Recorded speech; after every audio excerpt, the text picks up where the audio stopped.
Look what happened. Look what happened when I was doing my Kung Fu training. I'll never be a Kung Fu master now.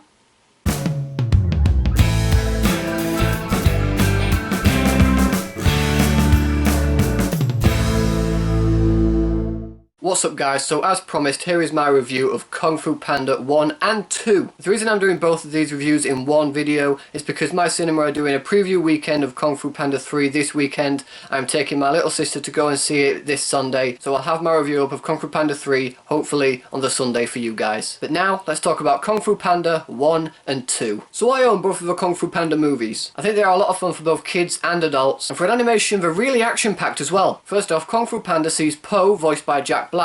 He's always had a dream about becoming a Kung Fu warrior, and when he goes up to see who will be chosen to be the Dragon Warrior, funny stuff happens, and it actually leads up to him being chosen. Very much to the dislike of Master Shifu, voiced by Dustin Hoffman, who just immediately makes it his life ambition to get rid of Po. However, Po has a lot of heart and he won't be taken down that easily. That is until Tai Lung reappears and threatens to destroy the whole of China. Now Po has to prove himself to be the warrior he has always dreamed of being. And there are a lot of great things in this movie. First off, the animation looks really good. I believe I was actually in this world where animals were coexisting and there was a giant Kung Fu school up on the top of the hill, with Kung Fu warriors such as Master Shifu, Tigress, Crane, Viper, Monkey and Mantis, all of whom were voiced by great actors. First off, Jack Black was a perfect pick for Po. The comic timing was great, he gave Po the heart he needed, the determination in his voice. I don't think they could have cast anyone better for the voice of Po. The same goes for Dustin Hoffman as Master Shifu. Having watched the movie, you don't really see any other person who could have been chosen for that role. He suited it well as the wise old master who would help Po along. Well, first off tries to get rid of Po, but then teaches Po to be the warrior he really can be. And I thought he was great. As for the rest of the cast, you've got Angelina Jolie as Tigress, Lucy Liu as Viper, Seth Rogan as Mantis, Jackie Chan as Monkey, and David Cross as Crane. I do feel like the Furious Five were a bit underused in this movie, but then again the movie's not really about them. The movie's about Po and his training to become the Dragon Warrior to save China from Tai Lung. Tai Lung is also my favourite villain so far in the Kung Fu Panda series. I bought into his backstory and why he was doing the things he was doing more than I did with Gary Oldman's villain in the second movie, but I'll talk more about that in a minute. Finally, the fight scenes were amazing in this movie. Considering it's an animation, you can imagine the detail that they had to go through to make these fights look so good. The prison and bridge scene being two of my favourite scenes from the movie. As for Kung Fu Panda 2, I enjoyed it just as much as the first one. And what I liked about it is they didn't make Po forget what he had learned in the previous movie. He still knew what he knew,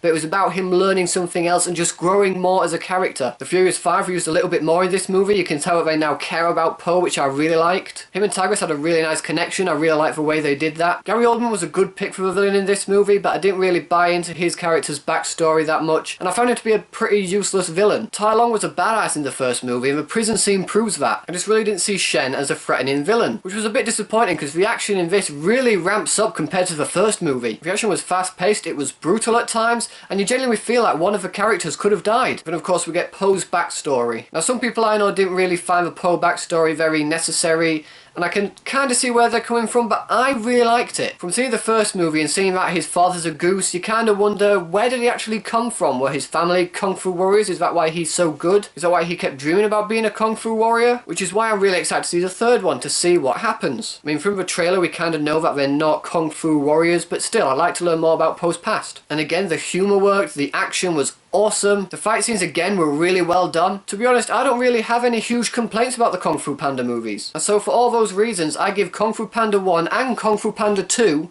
4 stars. So, the Kung Fu Panda movies, have you seen them yet? What did you think about them? Whatever you thought, let me know in the comment section below. Thanks ever so much for watching, guys. If you like this video, please give it a thumbs up. Share the video with your friends, it'll help my channel out a lot. Subscribe to my channel for more videos like this. Thanks again for watching, and I'll see you in the next one.